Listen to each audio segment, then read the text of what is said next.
All right, folks, welcome back to Mike and Maurice's Mind Escape. We have episode number 186 tonight. This is part 2 of Mysteries and Metaphysics, Where We Stand. Part 1, we touched on ancient civilizations and ancient mysteries, and this is going to be kind of an ongoing thing. It's, detailing kind of how we thought about these topics and subjects before we started the podcast and kind of where we're going with them now and how we think about them now. And before we get started, head on over to our Patreon at patreon.com/mindescapepodcast. For just $2 a month, you'll get exclusive guest episodes and segments. We have a ton of stuff up there. If you listen to our show and you're not part of our Patreon, even just the base level $2 tier, there's like a whole nother show on our Patreon now. So if you like a lot of the guests we have, there's segments on there and stuff. So check that out. Also for $5, you can get access to our Discord chats. So we did do these fan chats. We'll probably do another one soon. So if you're interested in chatting with us, if you listen to the show and you have some input or something, jump on there. We'd love to talk to you. And head on over to indrasweb.org and sign up for an account. It is live. We have a few hundred people on there. I like the topics. I like where it's going. So if you like the topics we discuss on the show, metaphysics, ancient civilizations, spirituality, psychedelics, all that kind of stuff, head on over to Indra's Web and sign up for an account today. So what's going on, Maurice? I just wanted to also say happy birthday to Maurice. His birthday was last week. He was out of town. We did do an episode before he went, but he's back, and that's why there's a little delay there. And happy birthday to Sandy, our top escapee. She also had a birthday. And welcome new Patreon member, Paolo. So, beautiful. How are you doing? I'm doing great, my man. Thanks for the shout out. I appreciate it. Yeah. You got some love on Twitter as well. I know you don't use Twitter, but there was some people saying happy birthday to you, throwing memes and gifts and all sorts of stuff. So awesome. Thanks everybody. I appreciate it. But yeah, so part 1 we discussed the ancient civilization stuff, ancient mysteries, and there's so many things that we talk about or we have talked about to this point. We're almost to 200 episodes, so that's kind of what we're doing. We're recapping everything, and I like to go over things as well too and look at kind of the progress and how we think about these things and everything like that. So I thought tonight we could start with consciousness and try and get to a couple other topics. So beautiful. So why don't we talk? How did you think about consciousness before we started the podcast, and how do you think about consciousness now? Oh, that's a big nut to crack. I've always thought of consciousness as, well, we're here for we have a purpose here on Earth. I don't think that we're just random animals, doing things for no purpose. Because there are people that would argue that there is no inherent purpose. It's the universe is just random and we're just living, breathing entities, part of it. Absolutely. I think everybody has a point in their life where they flip-flop from one side to the next. It's easy to get into that trap, obviously, with religion and things like that. Those provide answers to some of these mysteries that we ponder.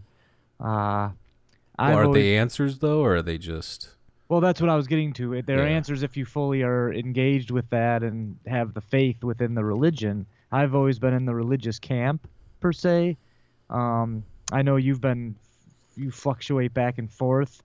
I'm not. I've been done with religion for a long time. I would say spirituality. I definitely am not a religious person, and I'm not against religion. I'm just not a religious person per se. I think like anything else, things get corrupt, and everybody do what they want. I personally just don't. I think it could add some sort of moral platform or stability or something like that, and give you kind of like a guiding stone in some regards. But in general, if you look at like where it started, where it is now, it's just, I don't know. Yeah, I can get on board with that. At the same time, I'll say it like this. I think man has definitely got his grips into most religions and has twisted it and skewed it to favor him or her, where you have to go to a specific place to pray, or you have to pledge allegiance to a particular being. I'm more in the camp of the energy within us all and the energy that we all came from and we all shall return to. So there are aspects of religion that I like. There are aspects of every religion that I think are good. I'm not in the camp of this is my religion and all others are not right and all others will be damned. I'm more in the camp. So you're not evangelical. Right. But at the same time, I would consider myself a Christian in the sense that I believe Jesus Christ was I don't want to go down this road too far, but the bottom line is, because I know I'll be reprimanded. No, you speak your mind, man. I'm going to Right. disagree. So go ahead. No, I hear you. I just, I think that we are definitely here for a purpose. I think that we definitely are here for a reason, and the journey through our life is to discover that reason. I think everybody has a particular path, and I think everybody has a particular way of getting to where they need to be. And unfortunately, some people recognize that and some people don't. And part of our journey is to recognize these things and to learn from our mistakes and to constantly better ourselves, or again, raise our vibrations, to achieve or become the best person we can possibly be. Okay, I like that. But let's stick to consciousness first. Okay. Specifically, I was asking you about consciousness. Like, how did you even think about consciousness, like as a thing, before we started this podcast? Yeah, I definitely have thought about us. When we were kids, we would catch animals, we'd catch bugs and stuff. So I always separated us from those different things. I believe that we have a different consciousness than that we're elevated to the degree where, number one, we think, therefore we are. So I don't know. Do we know what a dog really thinks in this and that? Probably don't. We have a good idea of what it is. Human beings create art. I think that we are definitely more conscious than a bug or a plant. As far as other animals are concerned, I don't know, and I think more information will always be coming out about that. I think we are more conscious than a dog. But yes, I think that I think we're conscious, right? We can agree upon that. Okay, so let's start with a couple different theories or understandings of this topic. Is consciousness primary, or is it a byproduct of brain function? So is consciousness primary in the universe, or does it arise through biological function? And I think that's probably the most important way to look at it, because there's either a mechanism which at some point will be unveiled, possibly, or there is a phenomenological aspect to it that we are not understanding, and we may never understand. Because since we're in our own consciousness, and that's all we know is consciousness, that's the way we measure things, that's the way we interact with the world, not being able to get outside of it might be what prevents us from understanding it, if that makes sense. Yeah. It's the so same like kind you're of talking about a dog. Well, we're not a dog, so we understand how a dog functions based on our observations, tests, different things. Right.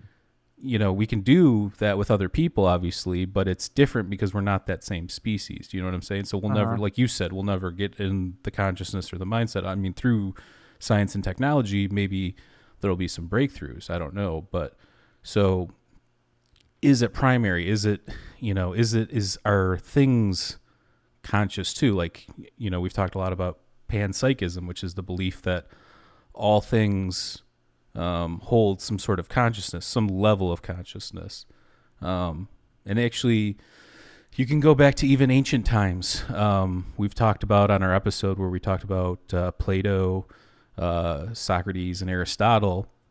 We discussed Aristotle's view of consciousness, and he separated it into three groups, which would be the plant life, and then the plant life. The next section was animal life, and then you get to humans. Now, the animals embody both the plant and the animal consciousness, and the humans embody all three, if that makes sense. Yeah. So that's the way he was looking at it way back then. Uh-huh. Again, I'm not, my philosophy's recently within the last year has always been, I'm not going to marry myself to any ideas because I want to grow and evolve as I learn things. And, that's why we do this show too, is I wouldn't put myself in one category or another. I will say that panpsychism is interesting. And if you do think consciousness is primary, then maybe consciousness is, pretty pervasive throughout the universe or within all matter, so yeah, I don't know. The way I look at it is, I don't know if I'm saying I necessarily believe that though either. I'm just saying it's an interesting idea. So I guess I don't know where I thought a lot about this the last couple of days too. And you have to be open to like everything. I think when you're looking at this objectively, like you have to be open to the idea that consciousness is just a byproduct of biology and our brain and our minds, and we just don't understand the mechanisms behind it yet. I think you have to look at that. Yeah, it's fine to look at that, but to me, it doesn't feel right. My gut says there's something else to it all. Do you think that that's because of your, like you said, you grew up with religion, you have a religious background? Do you think that having that mystery or that crutch, having that feeling that something greater than you is going to take care of you? Do you know what I'm saying? Like, do you think that that's kind of creeps into your mindset with that? Is that like a wanting to think that, or is that just you really do think that, or is it a gut feeling? Yeah, I think it's a combination of it all. I like I said, I've flopped back and forth between having there be nothing and having this kind of all just be an experience, and I don't know. To me, that just doesn't seem very. But it's tough, man. It's tough to put yourself in one camp or the other, because the more you think about it, you're like, yeah, well, I grew up with this religious stuff over my head, and my mom is super religious, so if I talk to her about anything, it's always about the Lord, and you got to pray and this and that, and we know through some scientific. You've never been like that though, like as I've known you. Right.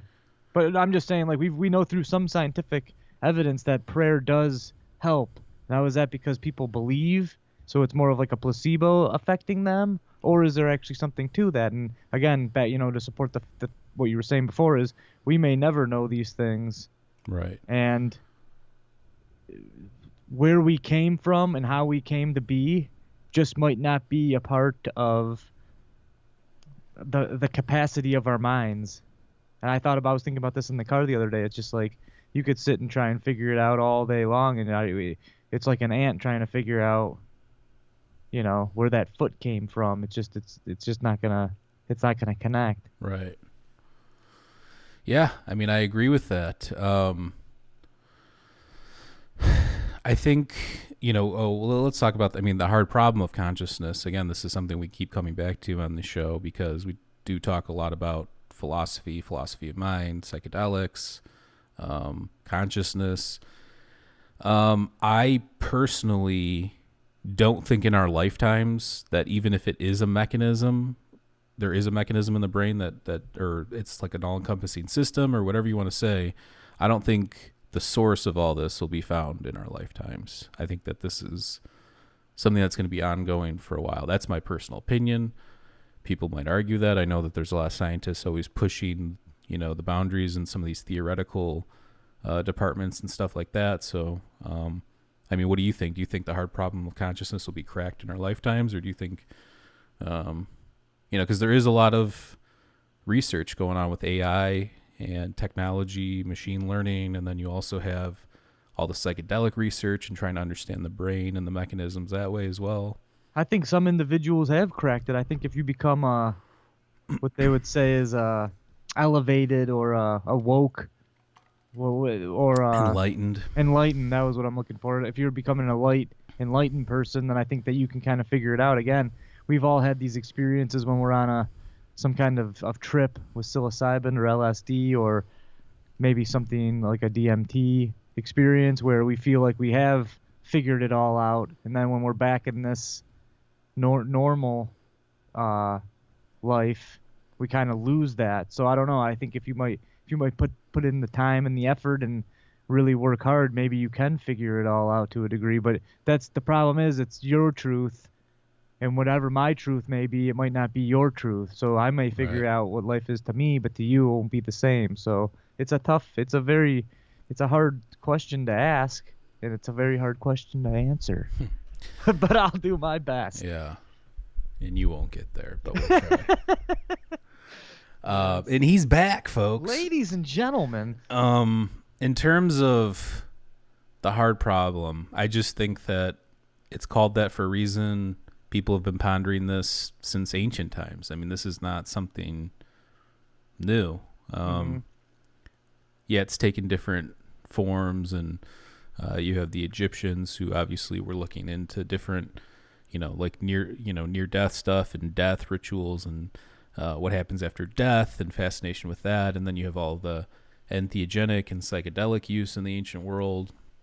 And then you have philosophy beginning, what we know as Western philosophy in Greece.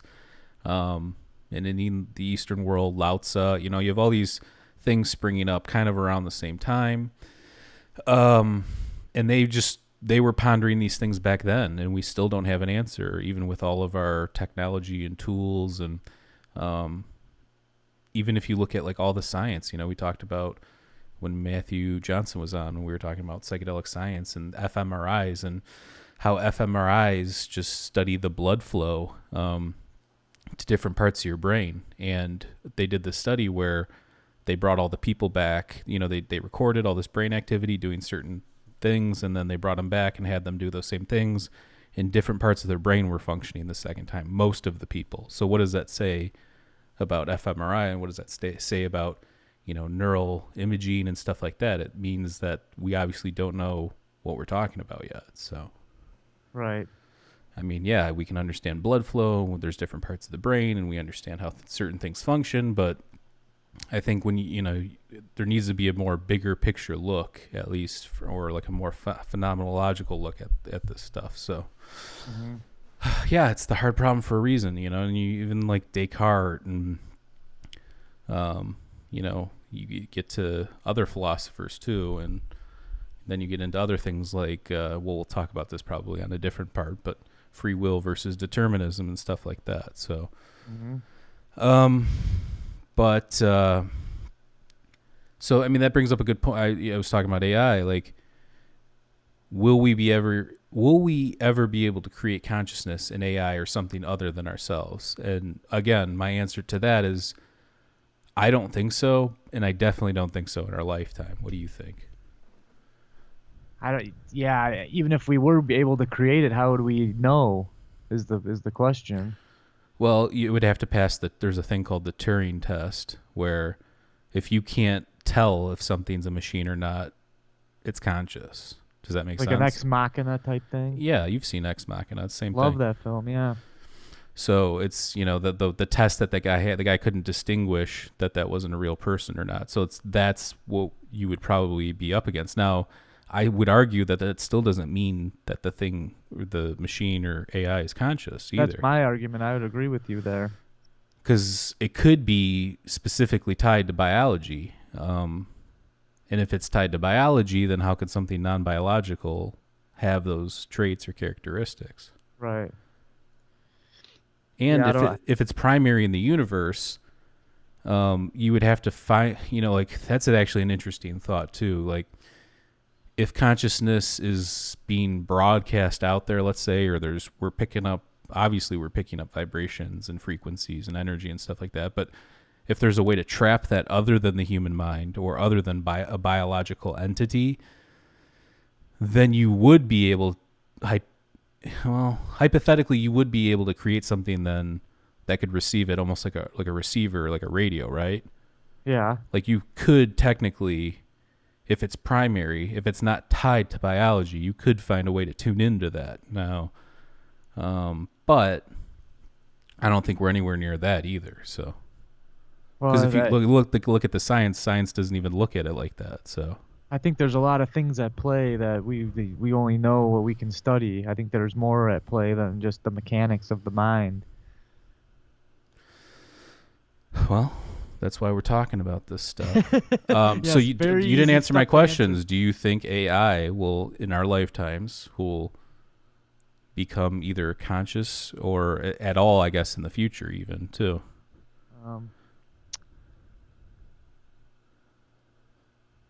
No, I'm more in the biological camp that we're the only things that can be conscious. Yeah. One of the first books I read before we started doing this podcast was called Biocentrism. It's Dr. Robert Lanza. I think he's a biologist, and he has this theory of everything that our consciousness survives death, but our consciousness is created through biology. So kind of what we're talking about, through biological systems, consciousness arises, but then it's still a thing. So even after death, it still exists. Yeah, I think that I'm more in the camp that we probably would see biological things merging with artificial things before artificial things became considered conscious. Well, that's the other thing to talk about too, would be, if you look at like Elon Musk's neural net, connecting this thing to the brain, and then somehow, I think they'll use it to help people that have certain, deficiencies or issues in the brain. But I think also you could use it to obviously help you in certain ways too, maybe store more knowledge, or I don't even know how that would work. I wouldn't participate in it. I know that. Well, it comes at, you start messing with your brain. There's got to be some risks involved for sure. True. But who's to say in the future you might have to because of the competition. Well, that's an interesting point too. And then the other thing to think about is, we're talking about, will they be able to create something that can become conscious now? But we're not even thinking about this kind of like the slow transition where, it starts with holding a cell phone all day, and now you've got, a neural link, connected to your brain. And then from there, becomes a bigger component or a bigger piece with a bigger hard drive. And now you're connected to the cloud, and now the cloud's connected. You know what I'm saying? And it goes on and on and on and on and builds up this thing. And I know that there's a lot of people that talk about this, but we've definitely built this symbiotic relationship with technology, and it looks like it's not going to slow down anytime soon. Well, let's get the self-driving car first, and then we'll go from there. If you have a Tesla, I think you can already... Yeah, that autonomous driving is very, very exciting stuff. Okay, so we talked about panpsychism, the hard problem. Okay, so the universal mind, and this would be that that being and becoming occurred in the universe prior to the, arising of the mind. So prior to us being, or like ontology was already a thing. Like there was already, what we are already existed before us, and that when we become us, we're just kind of becoming part of this thing. I don't know. Does that make sense? A little bit. You might have to go a little more in detail. So just the universe, like the universe is conscious, or like there's a universal mind, like, that everything, obviously existed before us, we know, but I definitely think that we are all part of one massive netting of consciousness. And head on over to indrasweb.org, and where we are all connected, like one mind. It's the actual logo. It is the logo. Yeah. No, but I like that idea. I'm cool with that, and it kind of starts like how you were talking about early, like this common thread that we all have, or this energy or whatever. That's kind of it, right? If we were all connected, there might be some special piece or something, little, spark of something that connects us all, that that makes us who we are, what we are. I think even if it's true or not, it's a good way to approach life, because it's like just treat everybody as they would be you. I mean, that's a code that I've been trying to live by my whole life, is to treat other people as I would want to be treated. So Right. it's essentially like you're treating other people the way that you're treating yourself. It's weird too, because actually I treat myself worse than I would treat other people, and a lot of people have that problem. The way you to have the self-talk and the way that you talk to yourself, we tend to beat ourselves up over looks or beat ourselves up over the thoughts that we have, and it's like, why are you talking to yourself that way? Would you talk to a friend the way that you talk to yourself? And that was a big turning point in my life when I was like, why do I talk to myself like that? Because you Right. are your best friend, essentially. So Well, treat yeah, yourself like a friend, you know? I think you could, it's one thing if you're hard on yourself once in a while to get yourself motivated or something like that. But yeah, if it's a constant thing, you gotta tell yourself a better narrative. You gotta get a better narrative going on in your head. Yeah, obviously some people that struggle with that more than others. More people have self-doubt and don't have confidence. There's a thin line between being arrogant and being self-confident, obviously, but Right. at the same time, I like to treat everybody as the way I would like to be treated. Yeah. And the universal mind, it would contain all possibilities and knowledge. So, people talk about this, the Akashic record. Does it exist?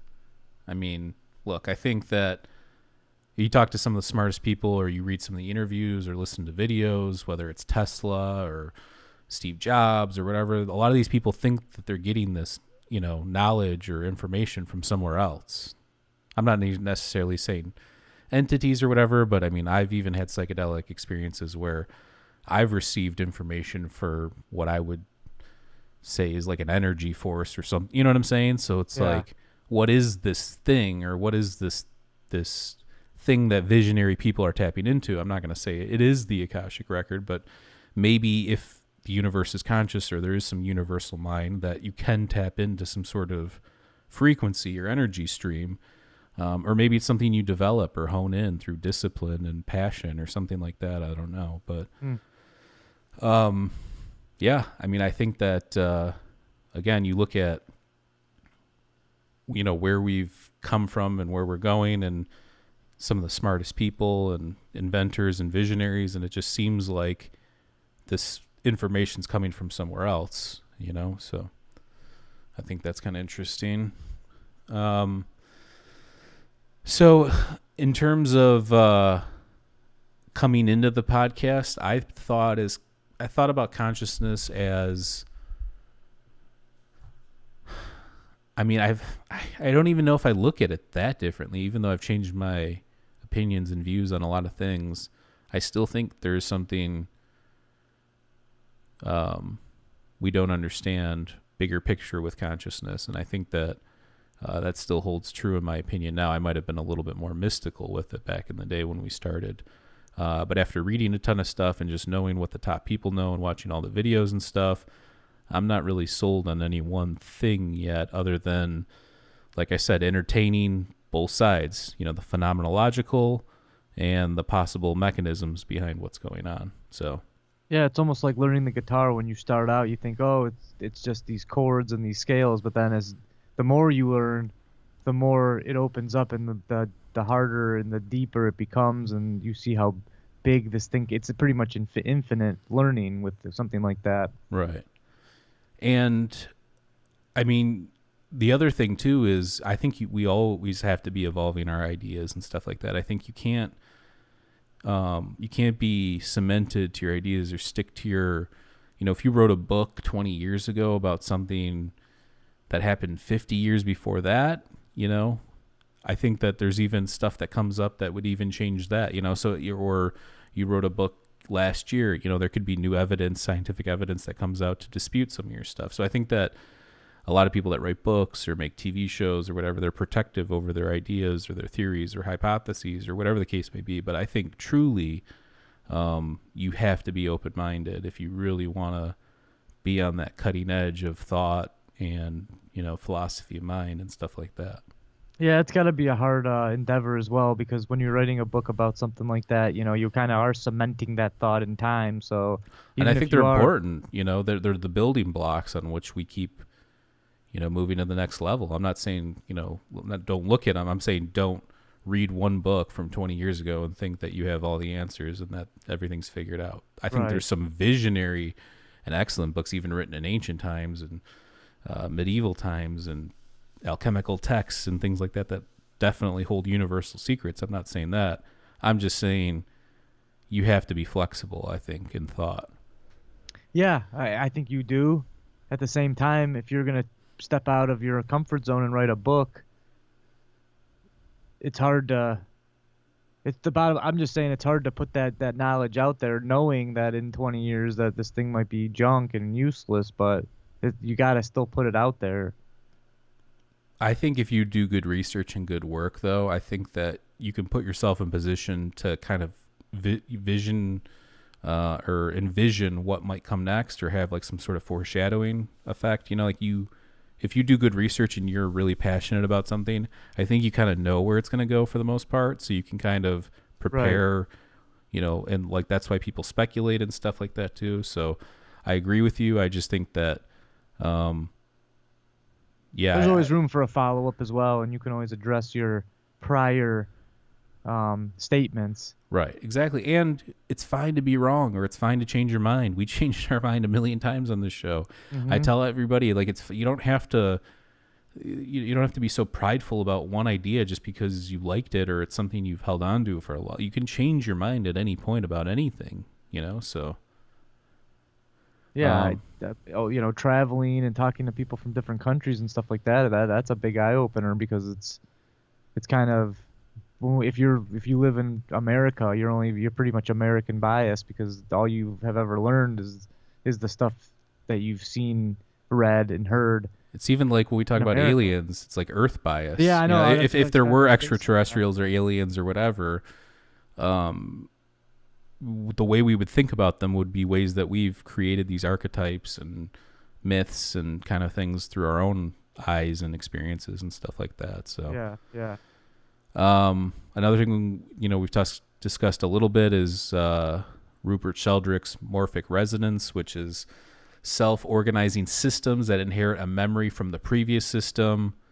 Um, Hmm. the laws of nature are more like habits. So that's, it's an interesting theory. It's when we talk about like, there's that Muscle Shoals documentary about the music, and they're talking about how the music, like the amazing music that's been recorded there, and how you can like it's like seeped into the walls, and you just feel like something special is going on there, or you're big into those vertices and energetic points on the earth and stuff like that. Like, do those hold some sort of memory or something like that? Yeah. Does that exist, and are these remnants of systems, or is there something else going on? Well, ghosts could kind of fall into that camp as well, right?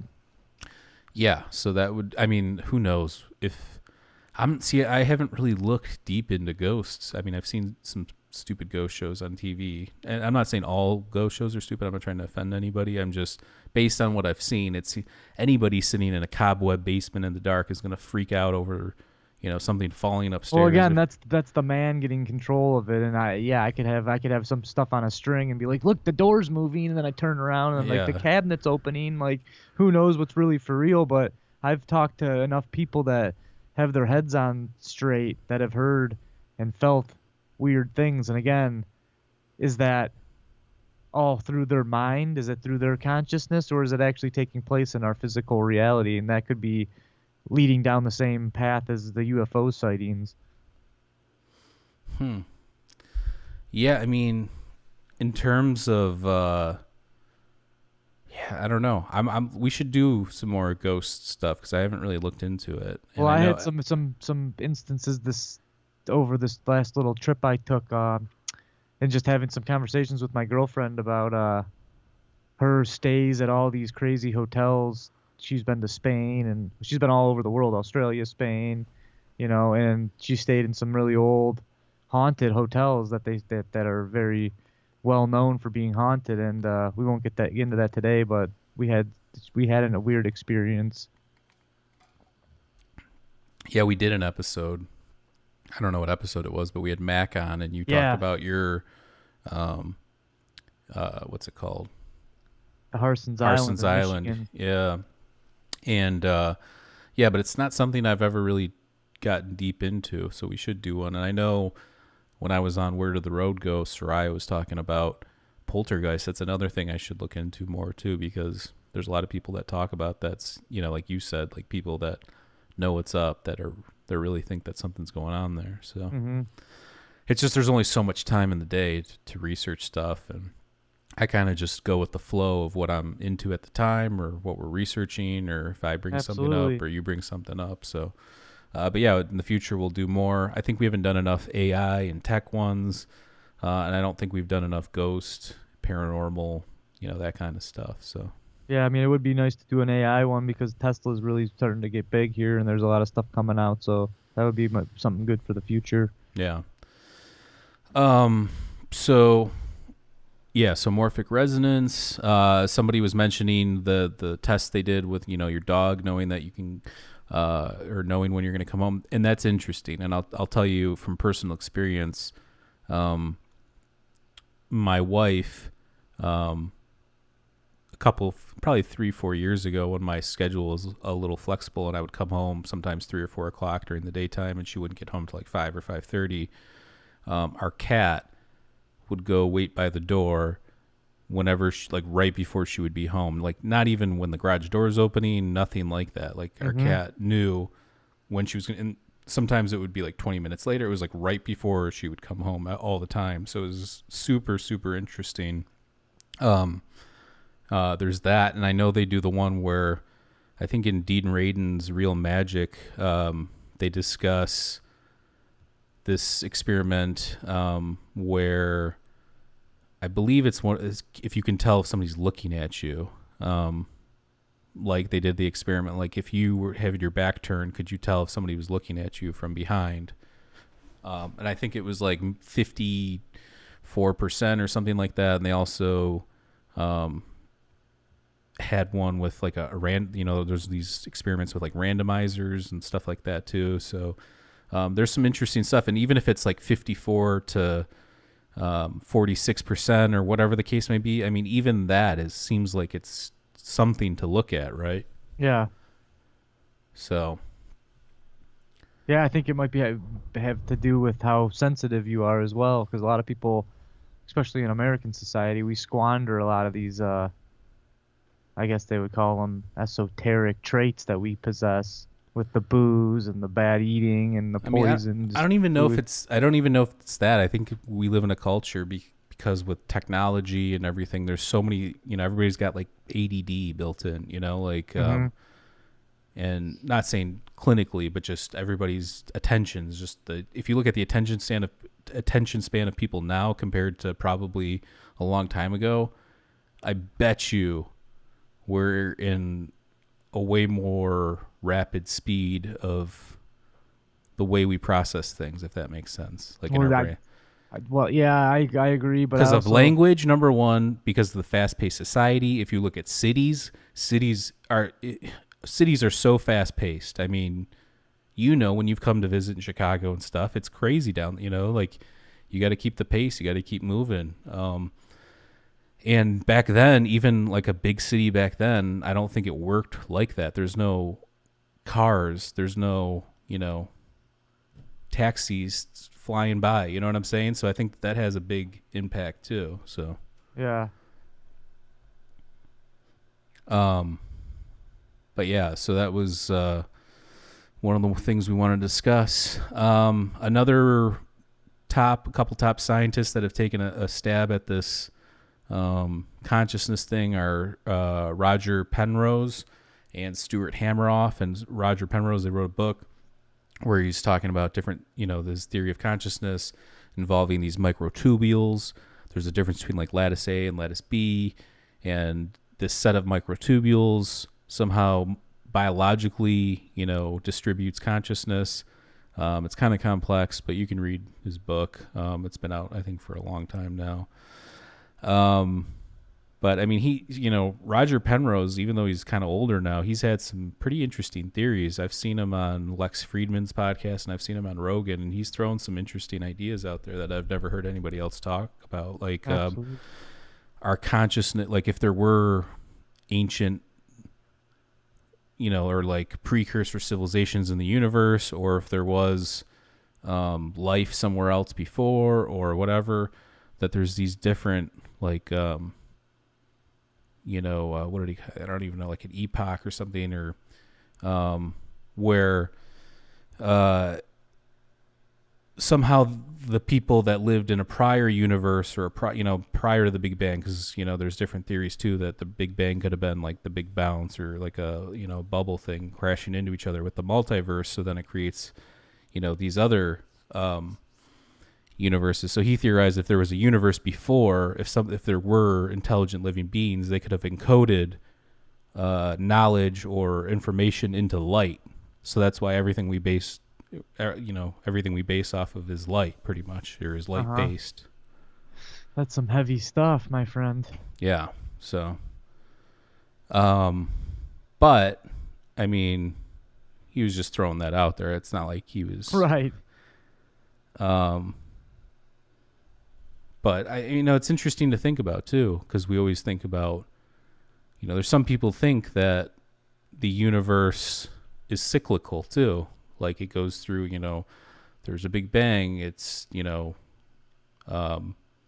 goes from being, super organized. You have entropy, and then it becomes disorganized, and then it becomes cold and dies out, and then somehow, gets sucked back in or blows back out, and it starts all over again. So there's people that think that, and I'm sure you've heard people talk about, like, I feel like I've lived this life before, or there's some people think that you keep living your life until you figure it out. There's a lot of people that think that kind of stuff. Yeah, I've definitely I've heard that. That's for sure. Have you ever thought about that? I haven't really had any notion that I've lived this life or have had past lives or anything, but I mean, I've thought about it, but I've never had the feeling besides a deja vu type thing. Yeah, deja vu is interesting. One of the weirdest things for me is, like in meditation, like 4 or 5 years ago, I had this experience where I saw like me or my wife and I in this apartment, like hanging out. And then I also had a dream about it, which is really weird too. So I had a meditation experience, and then I also had like a lucid dream experience with the same setting and set and everything like that. However, the apartment now, the outside of the apartment building and the structure is different, but the actual inside is the apartment pretty much almost identical to where we live now, where we recently moved to. So I thought that that's kind of crazy. I was talking with one of my friends. Whenever I get deja vu, I always try and like stay in it and predict something that's going to happen next. But again, the only thing I've ever been able to predict is the Fresh Prince episode. And you know what happened over this weekend was it happened with a Friends episode. I was at a furniture store, and I was looking at this table, and for some reason the Friends episode where they get this like apothecary table, and I was like thinking about it. I'm like, oh, this thing looks like the table from that Friends episode. Sure enough, later that night, episode was on. And it's the strangest thing. It happens with TV shows and episodes. So it's like, it's almost like I know that the thing's coming on, so it pops into my mind. I don't know. It's weird. It almost convinces me that time is already all happened at once, and maybe you can jump from part to part, like the deja vu thing. Maybe you're just like, instead of time going forward or backward, you're like sitting movie in the Arrival, the alien movie. How, spoiler alert, the thing's been out forever. But yeah, I love that though. I love the fact. But the way that we process, like, how she goes back and forth in time. Well, you don't know that though. I know, but that's her learning that alien language. That's helping her that's like changing her consciousness to think that way. Right. But in reality, the way we observe time and interact with time is based on our progression and the evolution of our consciousness on this planet. I love that fact though too, because that's another cool thing that movies are actually able to do, is to kind of shift around through time, where something in the beginning of the movie could happen, it already happened, and then you go back. I know novels do that all the time. Yeah. Yeah, I mean, I like, well, I mean, some movies get that super wrong though, right? Like that can go very wrong in a movie if they try and do the thing where they flip-flop, the time thing.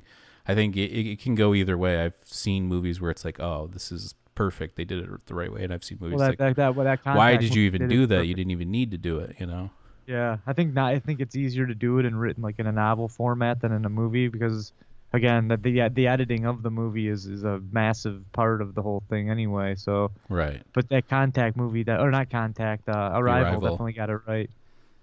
Yeah, I thought that was one of the better ones in terms of like bringing in a linguist and trying to, learning this language and having the language affect your consciousness and the way you look at time. I just thought the whole thing was done well. Another episode we did in the past, shout out to Ben, who we had on as a guest, who brought this to my attention, is the work of Claire Graves, who was a professor, and he had a theory of the evolution of consciousness, and then a couple other people, something Beck and somebody else, wrote a book called Spiral Dynamics.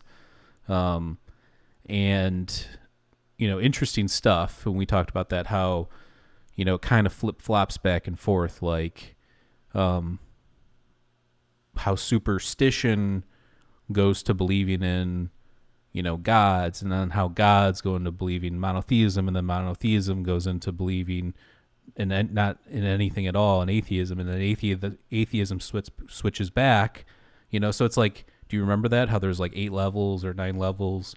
Do you remember that episode? Yeah, kind of. And when you understand these levels and like the where somebody's at in the way that they're thinking about things, is you can meet them on their level and have a conversation and understand, kind of a thing. So yeah, I do remember. And it doesn't have anything to do with like intelligence or anything like that. It has more to do with like belief systems and stuff like that. Mm-hmm. So, but yeah, I mean, I thought that was an interesting episode. And at very least, it made me think about consciousness in a different way too. Like, we know consciousness evolves, but is there like archetypes built in, or levels that you can get to, or the way you think about things? Yeah. And then like, I think the top level was like being able to like predict things, or having some level of precognition and understanding, so how like things work, so you can predict, kind of a thing. Yeah, that would be nice to achieve. I mean, not in like a necessarily, predicting like events or anything. Like a Notre Dame type thing. Yeah.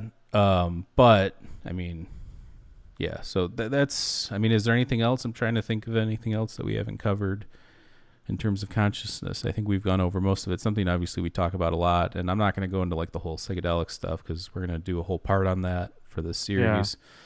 Yeah. Yeah, I don't know. No, it's definitely it's an interesting topic, but it's a hard topic because it's still being discussed and probably will be till the end of our time. Right.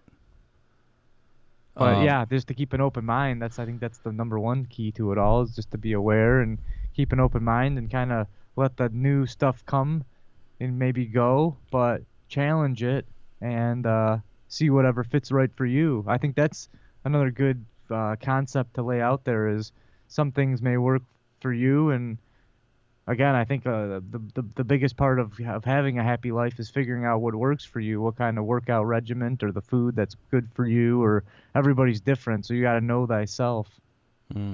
Absolutely. And then the other thing too with consciousness is, like you said, know thyself. That's super important.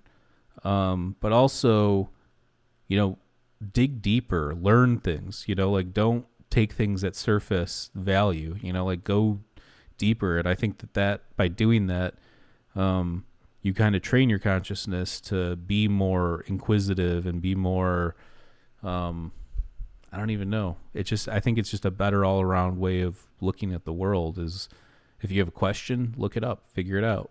You know. Yeah. When we do these episodes and I do research or something, I'm not just reading Wikipedia. I do look at Wikipedia sometimes, but I also look at other people's YouTube videos, podcasts. I read books. You know, like what are the older books are saying? What are the newer books saying? You know, like where is the evolution of this thing going from? I try and look at it from like a whole different set of views. So it's not like you're just reading one thing and then parroting those same ideas. So, and also with consciousness, I think it's super, super important that I don't know. There's, we'll talk about it, but I think being able to get outside of it sometimes, if you're a meditator or you do yoga or you workout routine or, sometimes you need to mix it up. If you're stuck in that rut or that day-to-day consciousness for too long, I think sometimes you need to shake it up, whatever, that the tool is for you to get you to that place. I think, that's always a good thing. So, and one more thing about consciousness, when we are the observer. Without consciousness, who's going to ponder the universe, or you mentioned we don't know what dogs think about. I don't think dogs are pondering the universe.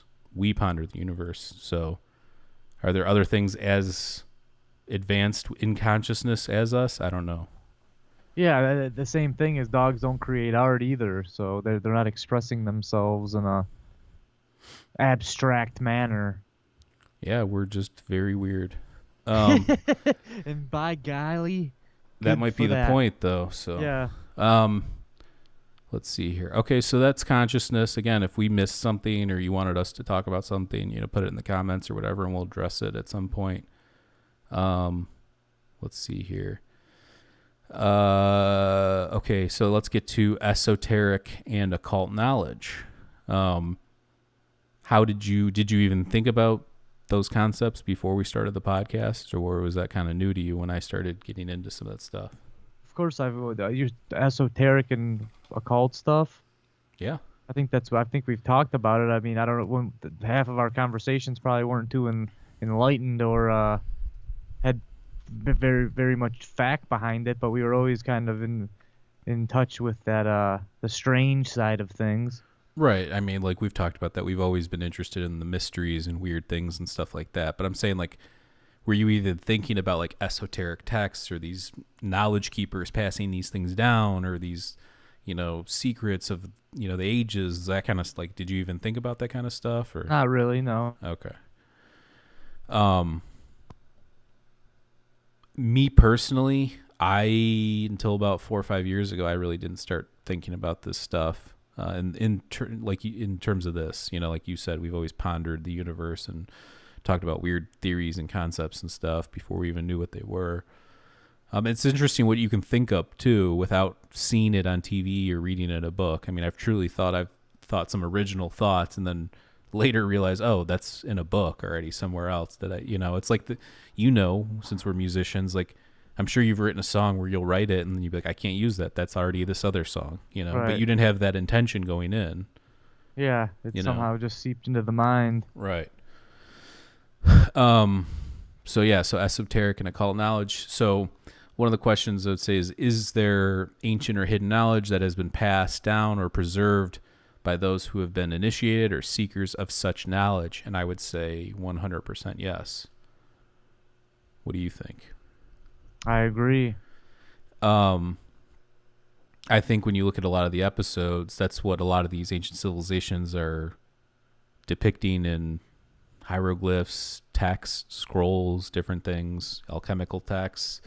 And yeah, these traditions and these mysteries have 100% been passed down and preserved, and some of it's been lost. And you have the burning of the library at Alexandria, and you have, I'm sure, there's lots of stuff just lost to time, and maybe few people had some next level universal knowledge and then passed away or didn't pass it on or whatever the case may be. So yeah, I think that's when you have these societies or you have these traditions that preserve this knowledge, I think that that's obviously the best way to, have it evolve through time or have it passed down through time. And then even if you look at the ancient, we talked about this on the first part, but I think that there's some benefits to oral traditions versus written tradition, because if you write it down, it can be interpreted many different ways, and especially even later in time by people looking at it through their consciousness. And if you have an oral tradition, you can kind of evolve that oral tradition, and explain it in a way for the time. So yeah, that's a good point. So that's one aspect of it. But in terms of, there's a lot of interesting books I've read over the years on these topics, and shout out to Inner Traditions. They're always sending me stuff that's super interesting, and they have a lot of great authors under their company. And I'm just trying to think here, where do we want to start here? But yeah, I do think 100% there's universal truths that have been passed down. I don't think there's truths as in the answers to life or the secret to life or everything's all figured out. I think that there's something there that's mystical and ancient, but also that's relevant, if that makes sense. It does. So, I mean, what are some things that you've learned from studying these topics, or like guests we've had on the show talking about this stuff? Is there anything that you've learned specifically that you kind of carry your day to day? I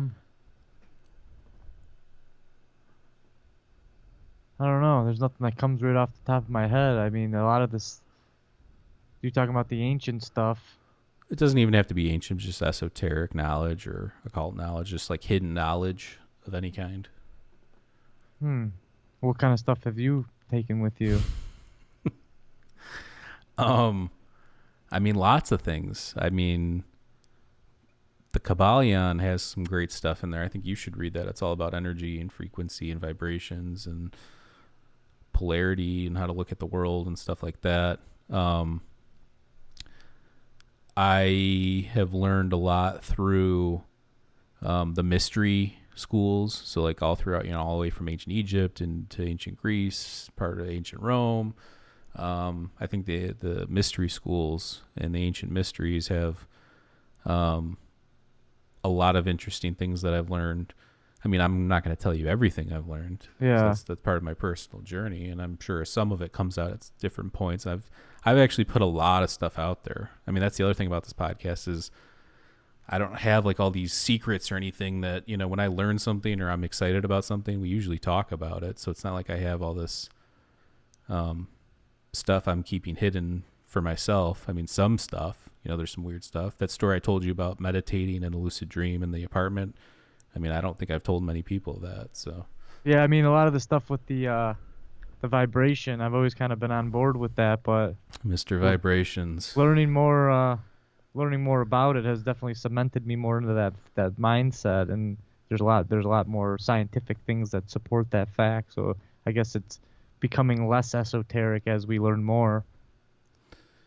Yeah, and something I will say, something important that I've learned too about like the esoteric and the occult traditions and stuff like that. They're not occult or esoteric because of the knowledge or because they're keeping it from people or anything like that. They're that way because people don't care. They don't want to look, I was just talking about telling people to like look stuff up. How many times I've told people to like look up things or, and they don't care. They don't want to do it. They don't want to take the time. People are just want to move on to the next thing, so. Well, you can type it into YouTube and watch a 5-minute video on it. Well, you could do that, but that's a 5-minute video. What does that right, really no, tell that's you? the thing. You're not cross-reference, and I'm not telling everybody that, they need to go do all this crazy research on their own. There's a lot of good podcasts. There's a lot of good YouTube channels. There's a lot of good people putting out good material that can kind of sum things up in a way. But my point being is that the esoteric and occult traditions are that way just because people are too lazy to like look into these things and look into the precursors of other traditions and other things too. You know, like you look at like alchemy, which eventually became modern, like chemistry, you know, and there's even a spiritual side to it too. And you know, you look at, there's a lot of things like, you know, philosophy. Philosophy was around before science. You know, it basically is science. Like natural philosophy is what became, you know, Thales was like the first philosopher who also believed, I think he believed in his monism was everything was based off of water. So he believed everything was comprised at some level of water. Now that's wrong. But at the time, if you look at like the consciousness of the ancient Greeks and what they knew, you know, they lived on these islands surrounded by water. They got around via water. So we know water's needed for the body to live, you know, so it's not a bad guess based on what they knew, but we know that that's not the case now. But there is something to be said about humans and being attracted to, at least for me, whenever I go on vacation or if I'm ever out in the woods, I'm always constantly looking for the stream or the lake or the pond. So I'm always drawn to the water in some strange way. I think Maybe that's it's because also you need it to live. I don't know. I was just gonna say that's partially part of evolution too. But I would assume that's built into your instincts. Cheers. Yeah, built in. Yeah, nice cold glass of water. People that are into the ASMR. So I mean, you look at like, there's all these precursors, but the main thing for me is like, I just do your research. If you're interested in something, don't rely on one person's videos or one podcast or what, you know, do your homework. I would never tell somebody to just listen to our podcast and get all the answers, which there are a lot of podcasts out there doing that on different subjects, but I would almost suggest finding different mediums. It's like go on YouTube, you can watch a bunch of videos on something, but then maybe find some other, I know it's hard besides. Or read a book. Type it. Yeah, there you go. You know, it's like the thing I'm going to be most big about going forward or big on is learning both the academic and then if you're interested in like alternative or like metaphysics and stuff like that, or just a different way of understanding and explaining things, you know, you have to have both. So if you want to go spirituality and consciousness is, you know, there's love or, you know, spirituality or whatever, also learn the science too. So, you know, both, you know, you're informed, and that's what we try and do. I like to be able to address people on different levels. You know, some of the scientists aren't going to like what we have to say, and some of the spiritual esoteric people aren't going to always like some of the science stuff, and that's fine. But that's what our show is. So, yeah. But I think both are important. If you're going for truth, if you're interested, if there is an objective truth, I don't necessarily think it exists, but if there is, or you're even looking at truth for yourself, how can you not be biased if you're not looking at the whole range of stuff? That's my opinion on it. Mm-hmm. That's a good opinion. Let's see here. How much knowledge do you think was lost from the burning of the Library of Alexandria? I mean, millions of texts were lost. You know, do you think there's anything in there, or do you think that's just like us projecting that there was like a ton of stuff in there that we lost? I think a lot of the stuff, unless a whole civilization was taken down, I think a lot of stuff can be passed by word of mouth. And if it's an important thing, then you know it. It's almost like why we go to school. You don't need once you read the text, you don't need the text. Right. Kind of deal. But at the same time, who knows? And there's oral traditions, and there's, you know, writings and glyphs, and, you know, some people say some of the knowledge is preserved, obviously, in some of the megalithic structures and things like that. I think that there's definitely stuff lost. There's probably a lot of maps. It would be interesting to see how, you know, there's some maps that we still have, obviously, but all the maps, all the information, there's probably a lot more stuff that would explain a lot more of what we know about ancient Sumer and Egypt, and even you know, a lot of that stuff. So yeah, Greece. But yeah, I mean, there's no way to obviously tell, but I do think you can't burn that much stuff and not at least have some universal truths in there being lost. Yeah, I think I think more art is lost over time, like after World War II, and they or just destroying all that beautiful art that was Right. in the French cities and things like that, Italy. Um, that's the kind of stuff that's just irreplaceable because that's encapsulating that time and that emotion. But as far as the knowledge, like mathematics, the stuff that it was passed on to us, we know we can tell our kids that kind of thing. But Right. again, then now you're playing this massive game of telephone, so that could be a problem too. So, we talked a little bit about alchemy and philosophy. Do they still have a place in society today? I would make the argument, yes, they do, I think. Because, number one, alchemy isn't just physical or practical alchemy. There's also spiritual alchemy, so you can transmute yourself or your soul if you believe that we have a soul, or your consciousness or whatever, you can transmute yourself. Now, with when it comes to philosophy, I think it's very much needed. I think that the philosophers that are around now are very in sync with physical science, and a lot of it's either stoicism or people that are just, championing the ideas of, some of these quantum physicists or theoretical physicists. So I think that philosophy is needed, and I think that science thinks that it's not needed, and you have a lot of scientists that think it's it's nonsense, or it's like mental exercises or whatever. But I think it's a valuable tool. You're teaching yourself and giving yourself the tools of how to think about things. Yeah. So, and the mind's the most important thing, so why not, travel around in there once in a while and ponder things? I don't see what the harm is. So I agree. Okay. Probably, what do you think is the most important thing from these esoteric traditions that do you think as above, so below's, as within, so without? Do you think that's probably the most? Yeah, I think the world with that is outside is a projection from within you. But I'm saying that saying, as above, so below. That's a good saying. I like that one. Do you think one, that that's probably the most identifiable esoteric phrase, right? Yeah. I think everyone's heard that at least. Right. Or at least people that have some knowledge of these topics. Is there truth in that? I think so.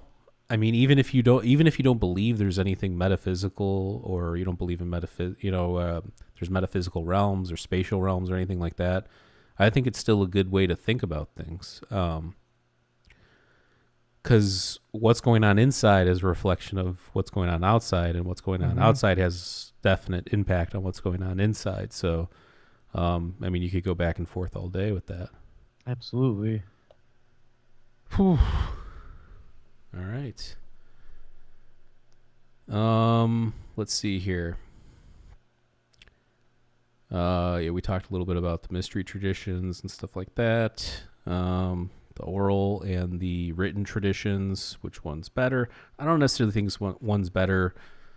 Socrates was not a fan of the written word, and everything we know about Socrates is from Plato and Xenophon. Xenophon kind of portrayed Socrates is just kind of like a wise old man, while obviously we know Plato kind of immortalized this guy. We're still talking about him, a couple thousand years later, so more than a couple thousand years later. Yeah, we'll get within that. We'll keep going and going. Yeah.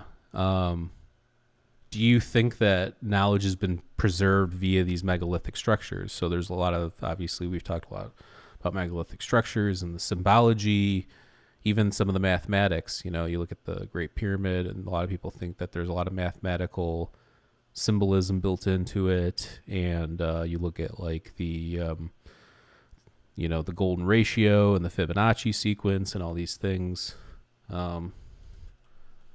I think that, what do you think? Do you think that that's true, or do you think that that's us reading into it and applying that that mindset to it? What do you think's going on? No, I thought the pyramids were of massive feet. No. Did you hear the sentences I was just saying? Say it again. Just joking.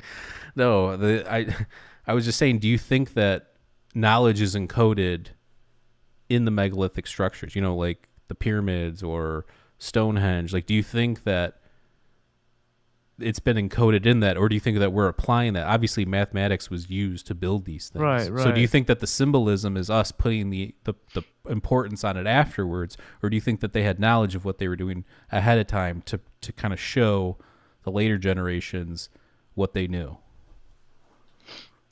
Yeah, that's a tough one. Do you want me to repeat it again? Well, you must agree that if we were able to figure out how they built it, that our knowledge base would rise, correct? Yeah, but we still don't know exactly how they, built the Great Pyramid, or so maybe a lot of the megalithic structures. We don't know exactly how they built stuff. Right, exactly. So that's what I'm saying. But I'm talking about like the end product, though. Like the proportions of the Great Pyramid compared to like the Earth. Like there's a connection there. Their understanding of precession of the equinoxes. Mm-hmm. I think once every 72 years, the sky shifts. The constellations shift 1 degree, and over 25,000. Whatever, 26,000 years, that's a whole cycle. That's a Plato's great year. So, I mean, obviously, if they knew about that, that's a pretty big, that's a pretty big feat to understand. So I'm saying, like, do you think, though, that there's other knowledge that's been contained in, these sites or these structures? Yeah, I think that there's all kinds of stuff built in there. I don't think they would have wasted their time doing it if there wasn't something to be shown. I guess you could be like on the complete other camp that it's just some massive piece of art or whatever, but in all art there is some kind of truth or some kind of message, I would say. Right. Yeah, I definitely think there is knowledge, knowledge of mathematics, knowledge of physics, even if they didn't know exactly what these things were yet or how, exactly the mechanisms behind them. I mean, we still don't even know a lot of the mechanisms, I know, it's gravity crazy. And stuff like that. So, yeah, I don't know exactly, other than like the mathematical stuff and the proportions and their knowledge of like masonry, their knowledge of, constellations and star alignments. I mean, other than that, I don't know what else there could be other than like obviously symbolism and glyphs and things like that. Mm-hmm. So that's where I stand. We're going into this. I thought it was all mystical. I thought it was the be all end all was the pyramids. Yeah, I mean, not that I don't. I still super interested. Would love to go there. Would love to see him in person.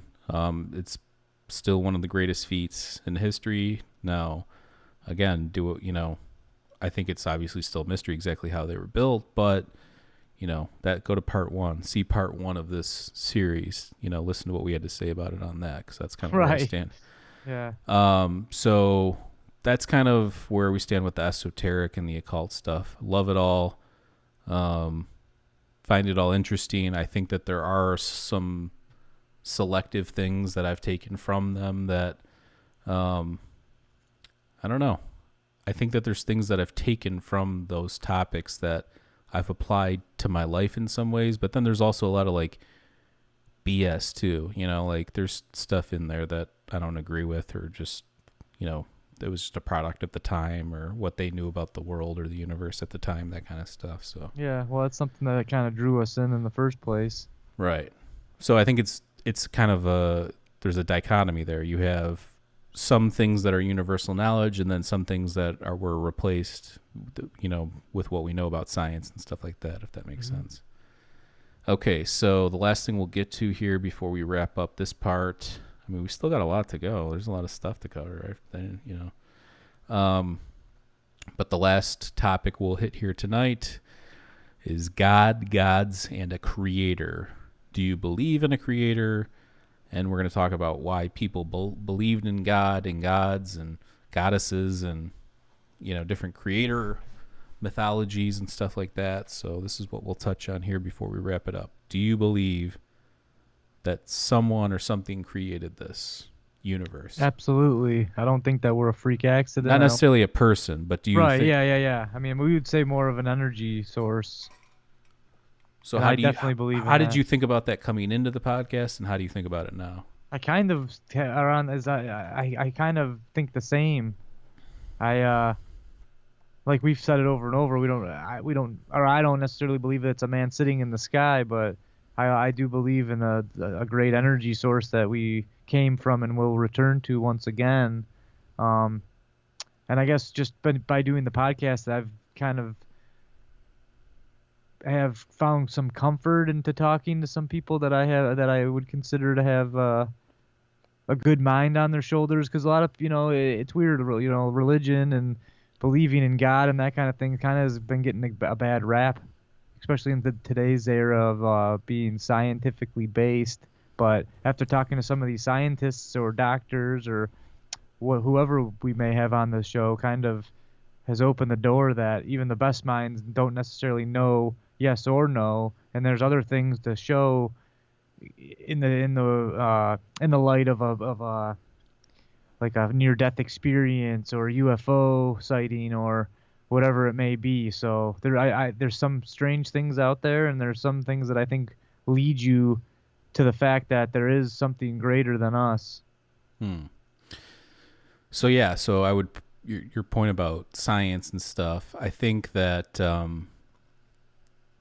when you look at what scientists have to say about a lot of these topics, whether it be, you know, the esoteric stuff or metaphysics or metaphysical stuff or UFOs or aliens or mysticism, I think their whole point on that is there's something, it can be explained away through time. Like, we'll eventually, like what we were talking about earlier, consciousness. Scientists, most scientists, I shouldn't say all, but most scientists, especially ones that's not their field, they just kind of play into it, would point out that eventually we will know that the consciousness is produced in the mind. That's their stance usually for most scientists, most materialists or material monists, or however you want to, you know, portray that. Mm-hmm. Their thinking is that there is an answer for that. We just don't know what it is. So they're not going to comment it on either way, but they believe eventually it will be that it's just a byproduct of the mind.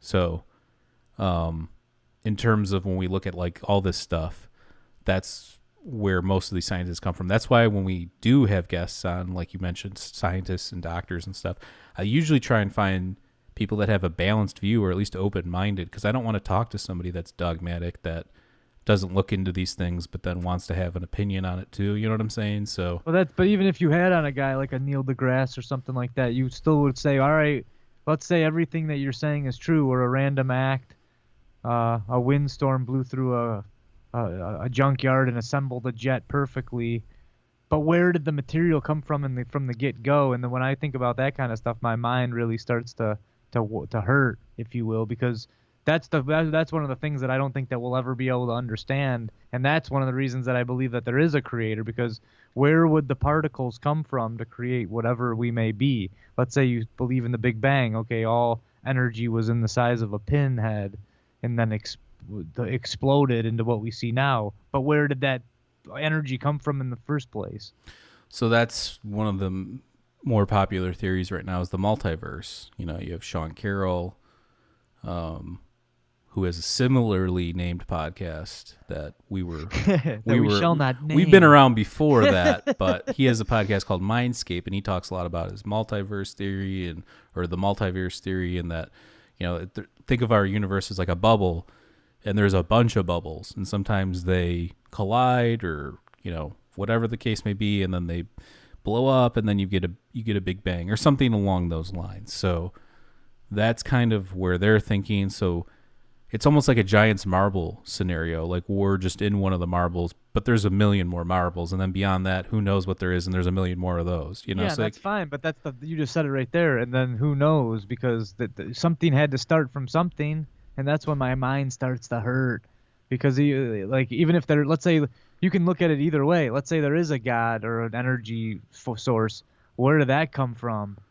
And that gets weird if you really sit there and ponder that. It's almost like a meditative state if you can get into if you can really start thinking about it. You know, it's like if a tree fell in the woods, would it make a sound? So before we get to this whole one creator thing, so that's where you stand. Where I stood before was similar. I believe that there's a cause and effect. I think that cause is what you would call a creator. If we're in a simulation, it would be the coder.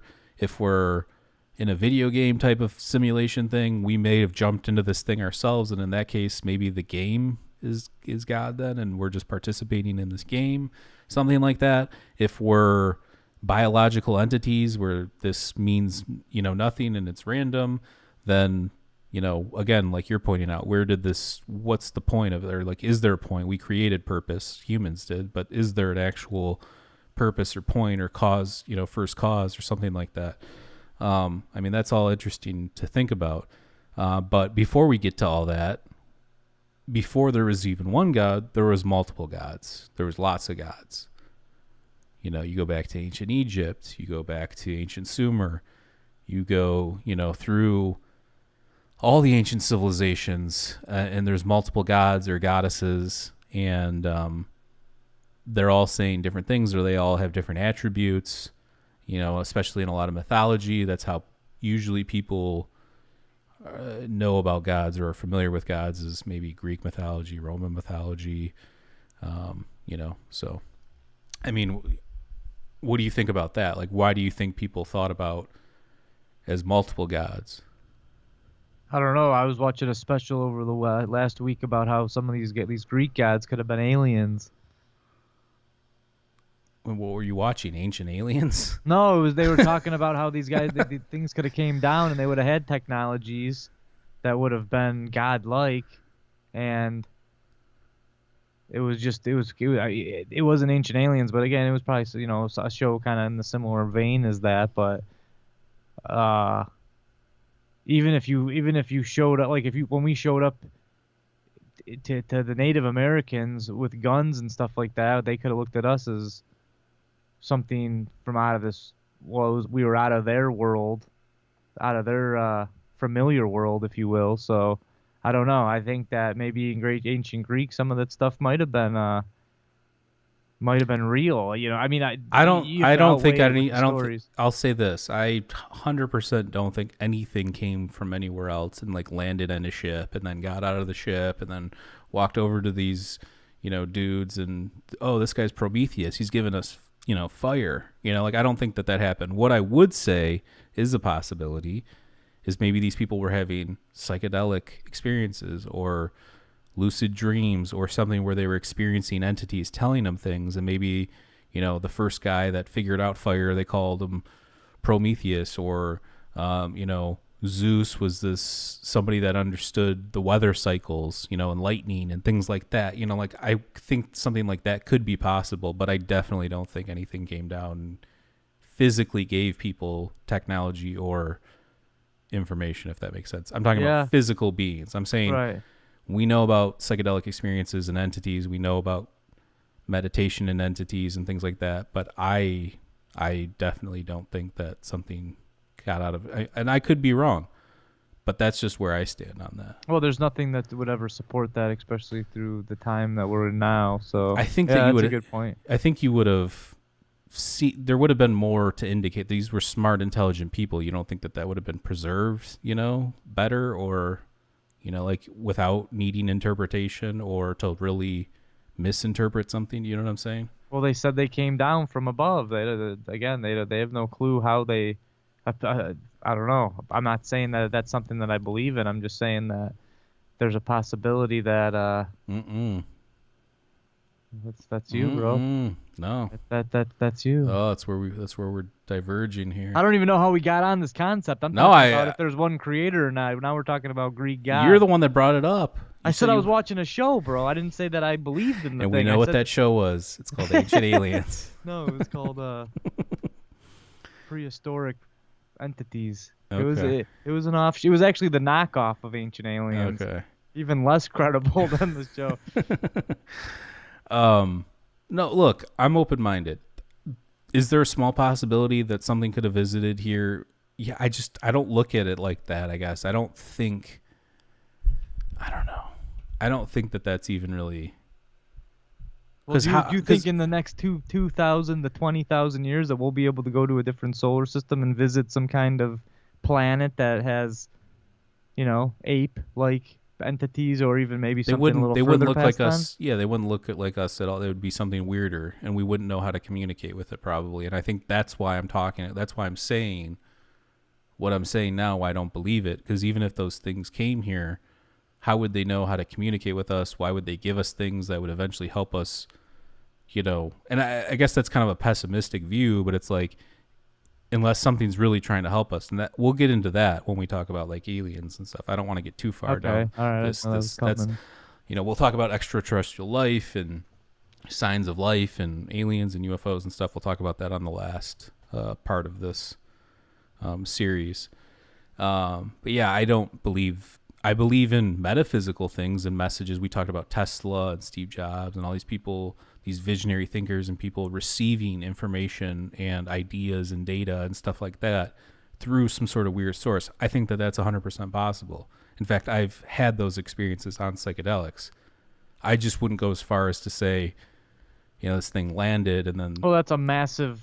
that's a big limb to go out on. I was just, throwing it out there. No, you can go out on any limb. I'm just telling you what I think about it. That's all. That's what this is the dialogue. Well, I'm not saying that I agree with it either, but it is interesting to think about. You heard to hear, folks. That's Maurice's final interpretation of that idea. Mark my words. So, yeah. I mean, in terms of... it's just weird to think about. So where were we before we got... We're just talking about the one. If there was okay, a God. so God, so a way to look at this too is like, again, I think you have to understand like the mainstream ideas scientifically about like evolution and evolution of mind and ideas and things like that. And early on you have what would be more known as like a superstitious. Like it wasn't religion; it was just superstition. So like if you saw something happening, like you threw a rock over there, and then after you threw that rock, lightning hit this tree and started to fire. Well, maybe then every time you thought that you threw a rock, or it happened a couple times. Do you know what I'm saying? Like that's how people thought about these things a long time ago. And then it evolved into, well, there's somebody doing this somewhere. It's up there. We can't go up there. That's where this is all happening. And that those are the gods, and then they attributed probably different archetypes or qualities or things that they're associated with. You know what I'm saying?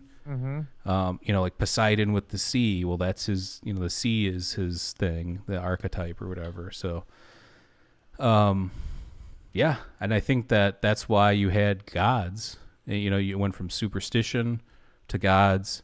And then in ancient Egypt, Akhenaten was the first person to basically throw out the idea of monotheism, and his version of monotheism was worshiping the sun disk or the Aten. And if you think about that, that's, we were talking about Thales thinking that water,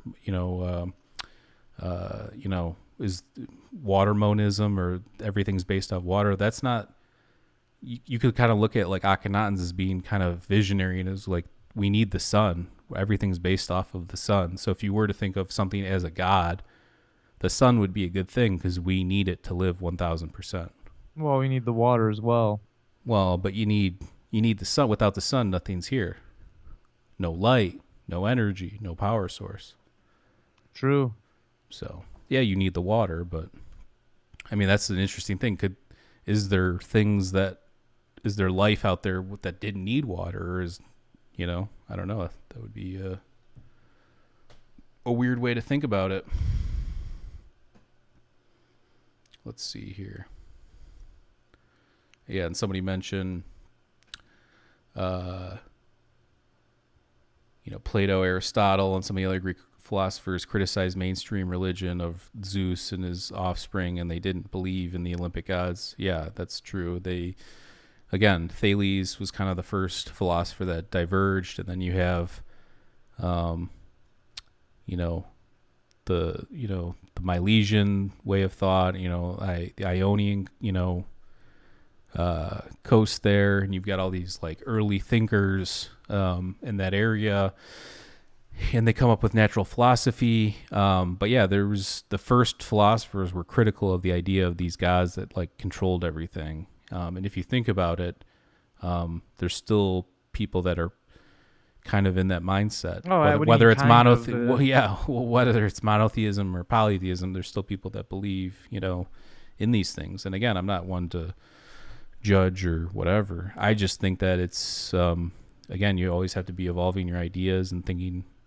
things through if you're really after truth. And somebody's truth might be their truth. You know, like maybe somebody doesn't something works for them and they don't need to evolve that or grow that because it just works for them. You know what I'm saying? So well, the bottom line is we came from something, and in my vision it's like I might as well believe in something good. Yeah. If we came from something, why not believe in something good? If I'm wrong, then I'm dead. If I'm right, that was then thank the Lord, baby. That was Pascal's wager, which was he was saying that the chances, so like you have nothing to lose by believing in a God. Absolutely. But if there is a God and you're not living as if there was one, you have far more to lose than somebody that believes it if it isn't there, if that makes sense. Preach on now. So I don't know. It's an interesting way to look at it for sure. Somebody was asking me, am I agnostic, atheist, theist? I don't subscribe to anything. I'm an idea person. I'm a philosophizer. I'm not gonna. It's an idea, man, ladies and gentlemen. You know, I'm all about evolving my, like, even things I was thinking like 3 days ago, I've changed my mind. So I'm not gonna. I'm not against people that take stances or debate from positions or whatever. That's totally fine. I just, again, I'm not going to put all my eggs in any basket. I want to put a bunch of different eggs in a bunch of different baskets and move them around if need be, you know? So. Well, it is getting close to Easter. And that's another thing with the God thing is some people, you know, the son of God, some people think all that stuff's an allegory for our solar system, you know? Definitely read on that. Shout out to Aaron Voot. He's been on the show, you know, talking about this same thing, how maybe Jesus and God were allegories, you know, the son of God and, you know, that kind of a thing. So like cross in the sky. Right. You know, and the way to look at that stuff is I don't think that that's out of the realm of possibility too, because we've always been about symbolism and, you know, archetypes and stuff like that, even when we didn't know what was going on exactly. Yeah. So, I mean, the other thing to think about is like these, well, okay, so you can go back to ancient Greece, you know, daemons or demons. That's where that word comes from. And back then it didn't have a negative connotation. They were either benevolent or benign natured spirits, beings from, you know, is the same, you know, the same nature as both mortals and deities, similar to ghosts and chthonic heroes, spirits, guides, forces of nature, or deities themselves. So, I mean, you have these entities. You have these entities that people have been either seen or experiencing. We know the ancient Greeks had the Eleusinian mysteries. I mean, there's physical evidence for and non-physical evidence. There's a lot of if you're into that you know, the whole psychedelic thing, I think it's easy to look at the Eleusinian mysteries and some other mystery traditions and just understanding other, you know, ancient alchemists and alchemical texts and just understand that these people are definitely dabbling with psychoactive compounds, you know, maybe not specific ones throughout the whole, you know, time or whatever. We know the Eleusinian mysteries went on for over 2,000 years, from almost like the beginning, you know, the end of Mycenae to even Rome it went to. So, yeah, I mean, that's a long time. So, but so my thought has always been, when it comes to where I stand on all this stuff, I think our ideas of these metaphysical realms and ideas of gods, I think they all come from altered states of consciousness and having either conversations with ourselves and our subconscious, or having conversations with these external energy forces or entities that might exist. I'm not opposed to that. Like I said, we talked about psychedelic entities and stuff like that. So I am not going to pick one way or the other on that, but I will just say that I believe that altered states are at the root of a lot of metaphysics and metaphysical thinking since ancient times. Yeah, it's a good camp to be in. So yeah, the daemons and demons. I mean, demons even go back to like ancient Sumer. You have like Pazuzu and all these things, and some of these entities were both. Yeah, they might have had, malevolent characteristics, but some of them had like good characteristics too. There's actually a really good book on the subject too. It's called Evil Archaeology, and it goes through like, ancient demons and the origins of all that stuff, all the way up through like, what was going on, with like exorcisms in the Catholic Church and stuff like that, and going through that whole timeline. So it's an interesting book. You should definitely check out if you like that kind of stuff. Yeah. Oh yeah, like in the Old Testament, evil spirits would appear in the book of Judges and in Kings.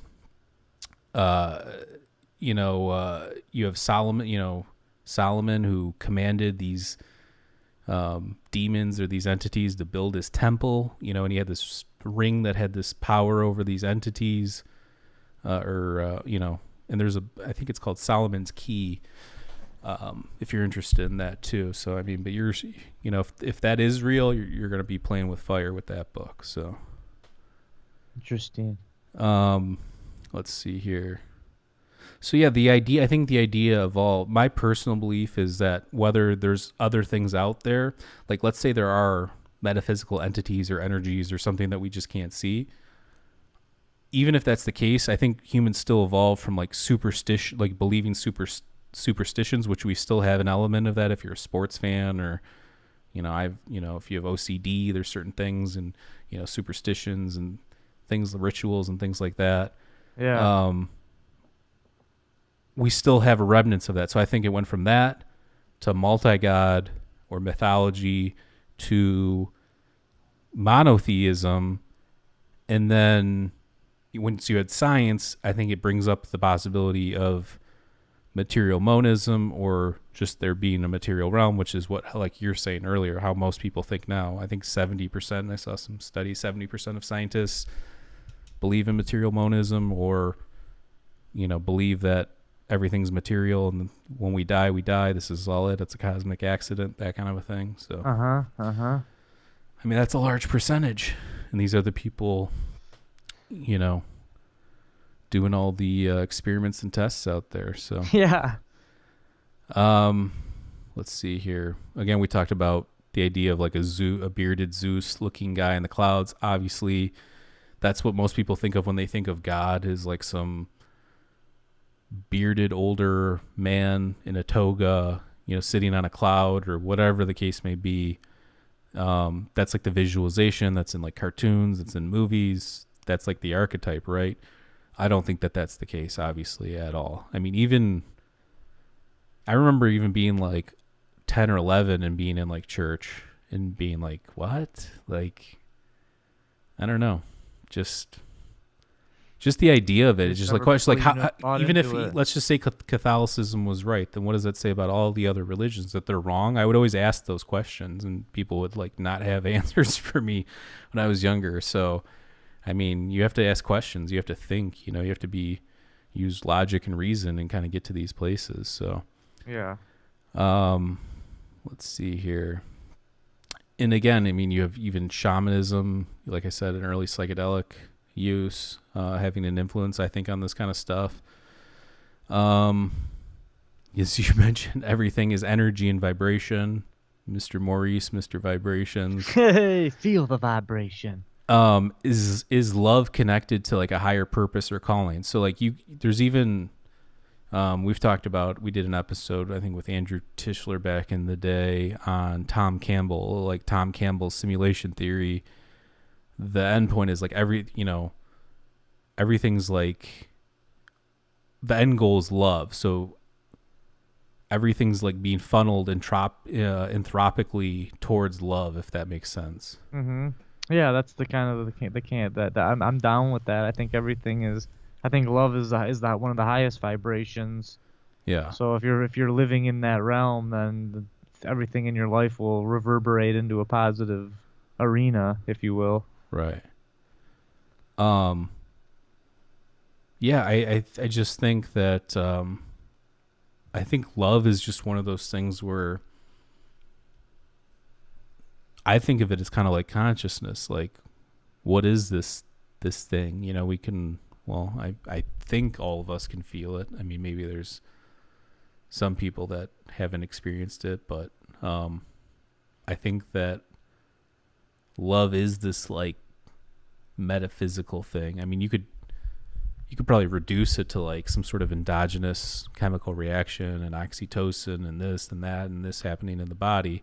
But again, what does that even mean? Well, it's probably multiple things happening, but yeah. Even if it's a whole system of things happening, like I don't like these biological explanations for things, only because if that's telling you how you feel that way, it's not explaining why you feel that way. And science has never been great at explaining why things. They only explain how things, if that makes sense. Yeah.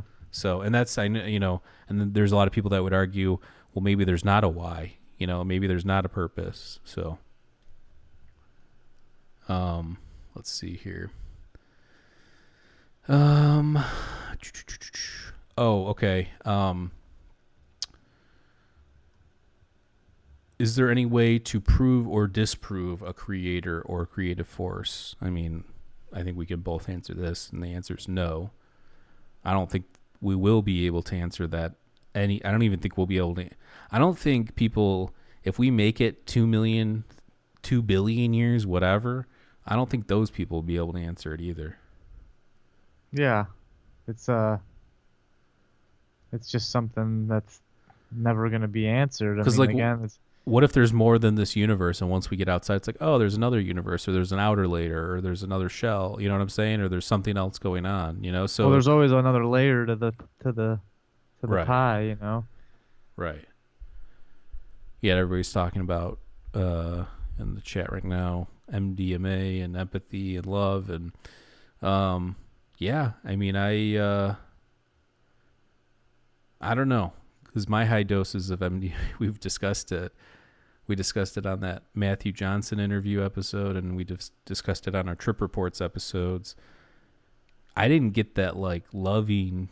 I got like very mystical experiences from my MDMA experiences. It was fun. It was pleasant, but it was very intense, and it was very geared towards metaphysics and things like that. So I will say this, for when I was seeing those jellyfish that I've mentioned a few times during that experience, there was a feeling that these jellyfish like loved me, and I didn't understand that. So that was kind of very weird.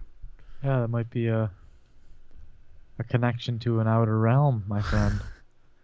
The jellyfish of love. The thing I felt on the MDMA more than anything is more of it's like a truth serum. I remember being in a canoe with our other cousin, and just like we were just having some of the most in-depth conversations, and nothing was off limits, and I wasn't afraid to tell the truth, whatever it made me look like an idiot, made me look smart, made me look dumb, made me look weak.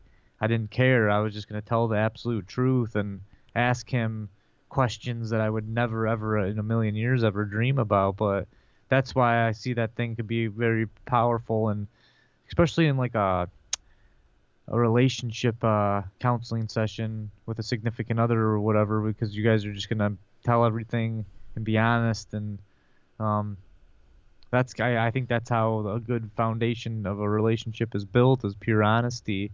When you start holding in things is when you start having issues. Mm-hmm. Absolutely. And it's not easy to say the truth sometimes, especially when you're in a dating atmosphere, because If you you don't can want to get turn into the somebody habit off. of it, though, yeah. But if you're just, I told you this too. We've talked about love and meeting the right person and whatever. When you find the right person, you just have to be yourself. They'll love you for who you are. If you have flaws, work on the flaws. You know your own flaws. You don't need somebody else, to tell you what's up. Pretty much. Yeah, yeah. I mean, so if you're if you feel like you're in a good place in your life and somebody has a problem with you being in a good place in your life, then that's a problem. That's not the right person. So Yep, yep. Yeah, that's part of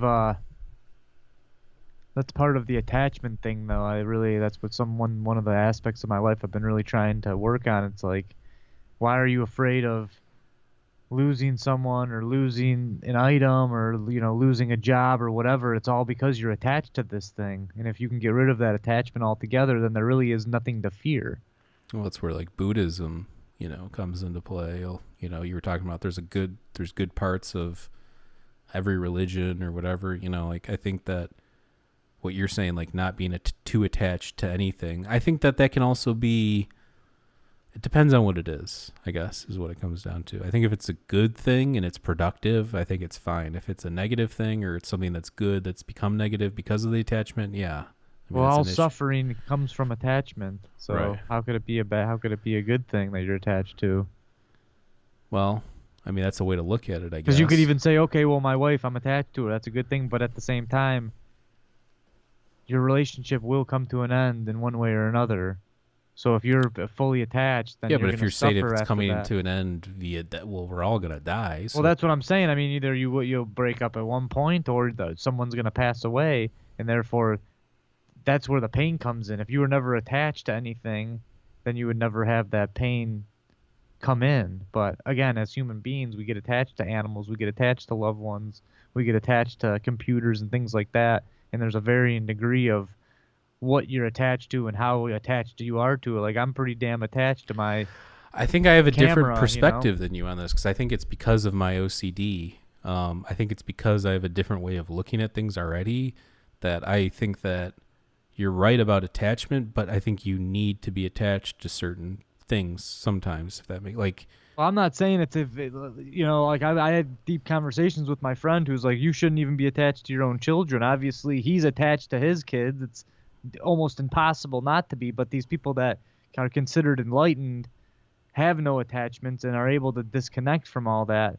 I don't know. That's maybe I'm just not elevated enough in my life. I want to have a family and things. I Right. want to be attached. See, I don't think that there's anything, it's like having, it could apply to anything. Yeah, but I'm just saying, like, from me, with my OCD, like the process of my brain and stuff like that, I wish I could detach, but I think that, I don't know, this would be too hard to explain, so I'm not going to go. Well, I'm nowhere near it. I'm not no, saying but that I'm just saying I don't think that that's the answer for everybody, because I think that for me to have like a normal way of thinking about things and not go into these OCD mind rants and rituals and things like that, I need to look at things through a different lens or a path sometimes, and sometimes you have to attach to other things.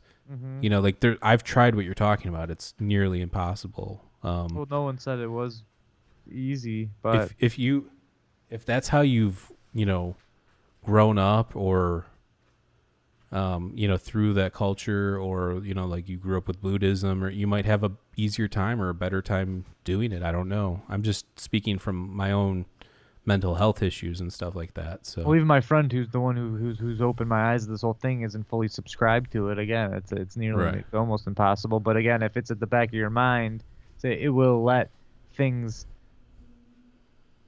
unfold a little easier, where you're like, oh, well, I lost my job. So if you're not fully attached to this thing, then you might be able to get over it a little easier, or your girlfriend, or whatever it may be. Your car gets broken into, someone steals your car, then you're yeah. not fully attached to that thing. You're going to look at it a lot differently. Cafe or Cafe, I hope I'm pronouncing that right. If I'm not, let me know. Mentions, asking me about Kalindi's use of shrooms with the 20 to 30 dried gram, dose range. Would I consider taking that amount? I've taken 10 dried grams, and that was a lot. I can't imagine taking double or triple that amount. I mean, I can't say never. I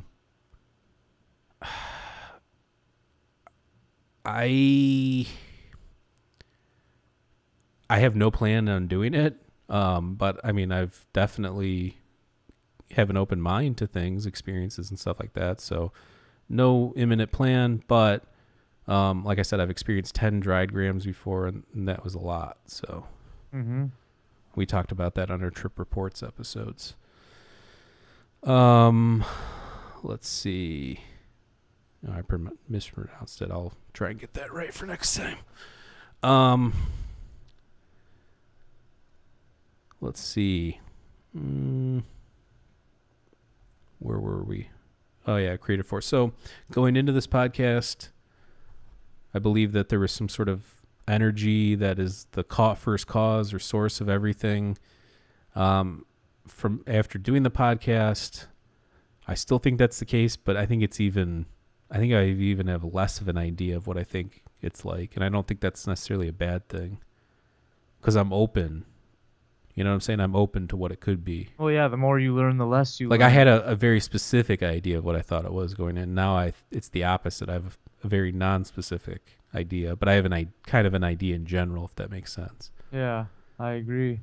So, well, let's wrap it up here for the night. We'll try and get back on tomorrow night. We still have a lot more to get to. I think tomorrow night, try and get to megalithic structures and metaphysics. If we have time, near-death experiences, but maybe we'll do that one a different episode. I don't know. I'll have to we're just playing it by ear, like what we can get to, based on all the topics we discussed. But if anybody has any suggestions or wants us to address something, or you listen to the show and you want us to talk about something, shoot us a message or an email, or jump on our live chat. So if you're listening to this on an audio platform, we do all of our episodes, or I should say most of our episodes. There's select few here and there, but most of our episodes are live on our YouTube channel. So if you're listening on an audio platform, please subscribe to our YouTube channel. If you are listening or you're watching on our YouTube channel right now, please subscribe to our Apple Podcast and Spotify or whatever app you have, and leave us a nice review. We really appreciate that.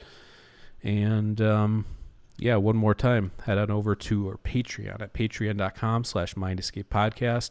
For just $2 a month, you'll get exclusive guest episodes and segments. As I mentioned earlier, if you listen to our show or watch our show,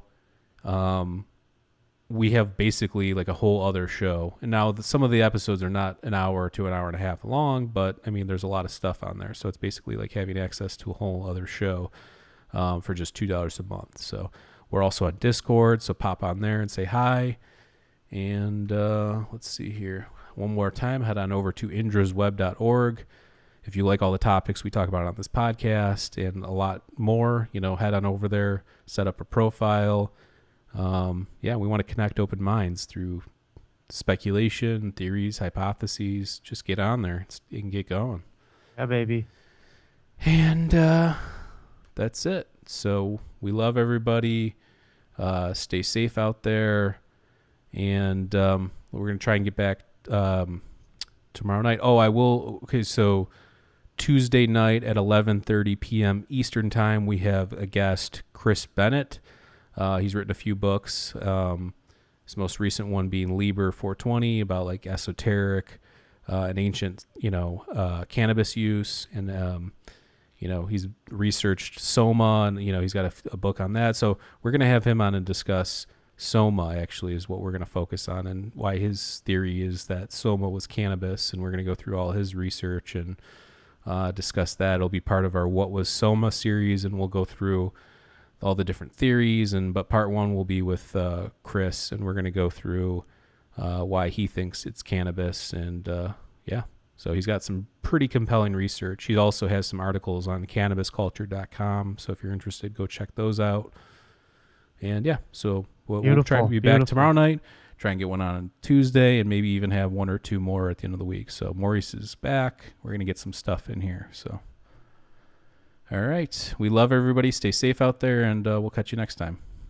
Peace. Peace.